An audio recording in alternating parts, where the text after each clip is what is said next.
Night 12 గంటలకి building లో ఉన్న కిచెన్ లోపలికి వెళ్ళి మేము చేసిన రచ్చకి బిల్డింగ్ వాళ్ళు జస్ట్ మిస్ లో ఈ మాట అనేవాళ్ళు. వీకెండ్ కదా, రేపు పీకే పనులు ఏం లేవని చెప్పేసి రూమ్ లో పెత్తనాలు పెట్టున్నాం. ఆకలిస్తుంటే ఫుడ్ ఆర్డర్ పెట్టుకుందామని ఆలోచించాం, కానీ ఈ రోజు ఒకసారి వండుకొని తిన్నాం ఎలా ఉంటుందని ప్లాన్ వేసుకుని కిందకి వెళ్ళి కిచెన్ కీస్ తీసుకుని కిచెన్ అయితే ఓపెన్ చేసి కిచెన్ ఓపెన్ చేయగానే మా మున్న డ్యూటీ ఎక్కేసి ఉల్లిపాయలు కూడా అయితే స్టార్ట్ చేశాడు. వండుకోవడానికి వచ్చిన వాళ్ళు వండుకోకుండా మేము చూడండి అక్కడ డబరాలో ఆయిల్ ఉంటే మొన్ననే జూడోకి వెళ్ళి బ్రాండెడ్ టీ షర్ట్లు 150 పెట్టి కొనుక్కొని వస్తే చూడండి ఆ టీ షర్ట్లకు పూస్తుండే ఆయిల్ తీసి.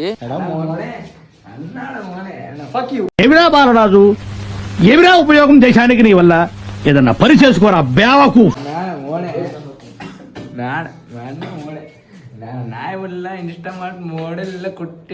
ఇంకా నా కేరళ భాష ఎలాగుందో కామెంట్ చేయండి. వాళ్ళు అక్కడ వండేటప్పటికి టైం పట్టద్దు అని చెప్పేసి ఇంకా నేను మా ఆఫ్రీద్ అన్న కలిసి అలా తిరిగేసేద్దామని చెప్పేసి బైక్ వేసుకొని స్టార్ట్ అయిపోయాం. బెంగళూరు స్ట్రీట్స్ లో నైట్ టైం అమ్మాయిలు తిరుగుతూ ఉంటారని చెప్పేసి ఆశగా వెళ్ళాను, కానీ నేను వచ్చానని చెప్పేసి ఒక అమ్మాయి కూడా రాలేదు. ఇంకా అమ్మాయిలు ఎలాగో రాలేదని చెప్పేసి ఆ చెట్టుకున్న ఆకులు తీసుకుని రూమ్ స్టార్ట్. ఇంకా మేము కిచెన్ లో అంతగా రచ్చ ఏం చేసాము నెక్స్ట్ వీడియోలో చూడండి. ఇంకా మీ బంగారమైన చేత్తో ఫాలో లైక్ అండ్ సబ్స్క్రైబ్ చేసుకోండి. ఉంటా మరి.